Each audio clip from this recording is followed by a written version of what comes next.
যুক্তরাষ্ট্রের আকাশ প্রতিরক্ষা ব্যবস্থায় বিশাল অঙ্কের বিনিয়োগের মাধ্যমে যুগান্তকারী এক প্রতিরক্ষা ব্যবস্থা সংযোজনের ঘোষণা দিয়েছেন মার্কিন president Donald Trump.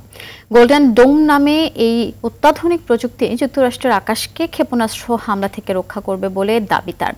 White house জানায়, প্রাথমিকভাবে এই প্রতিরক্ষা ব্যবস্থা তৈরিতে $2,500 কোটি বরাদ্দ করা হয়েছে। ট্রাম্পের অনুমান 2029 সালের মধ্যেই এই নতুন আকাশ প্রতিরক্ষা ব্যবস্থা যুক্ত হবে মার্কিন সেনাবাহিনীতে।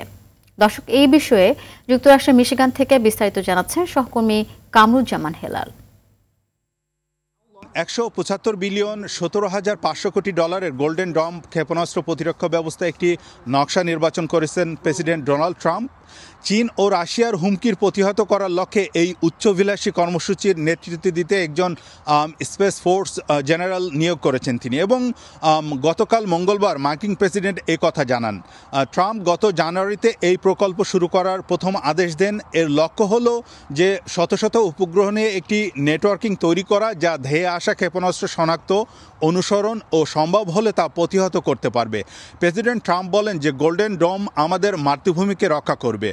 প্রতিবেশী দেশ কানাডা এই কর্মসূচিতে অংশগ্রহণ করতে চেয়েছে বলে তিনি জানান। এই বিষয়ে এক বিবৃতিতে কানাডার প্রধানমন্ত্রী মার্ক কার্নির দপ্তর থেকে জানিয়েছে যে তিনি ও তার মন্ত্রীরা যুক্তরাষ্ট্রের নেতাদের সঙ্গে একটি নতুন নিরাপত্তা ও অর্থনৈতিক সম্পর্ক নিয়ে আলোচনা করেছেন। এই আলোচনায় স্বাভাবিকভাবে নোরাদ ও গোল্ডেন ডমের মতো সংশ্লিষ্ট উদ্যোগগুলো শক্তিশালী করার বিষয় অন্তর্ভুক্ত আছে, এবং প্রেসিডেন্ট ট্রাম্প বলেন যে প্রায় $175 বিলিয়ন খরচে নির্মিত এই প্রতিরক্ষা ব্যবস্থা তার প্রেসিডেন্ট পদের মেয়াদের শেষ অর্থাৎ 2029 জানুয়ারির মধ্যে কার্যকর হবে বলে তিনি আশা করেন। এবং এই বিষয়ে সাধারণ মার্কিনিরা মনে করেন যে পারমাণবিক শক্তিধর দেশ হিসাবে মার্কিন যুক্তরাষ্ট্র যেমন এগিয়ে রয়েছে, এবং মার্কিন প্রেসিডেন্ট ডোনাল্ড ট্রাম্প যদি এই গোল্ডেন ডম ক্ষেপণাস্ত্র প্রতিরক্ষা ব্যবস্থা যদি প্রতিস্থাপন করতে পারে, তাহলে মার্কিনীদের সুরক্ষার বিষয়ে আরও এক ধাপ এগিয়ে থাকলো।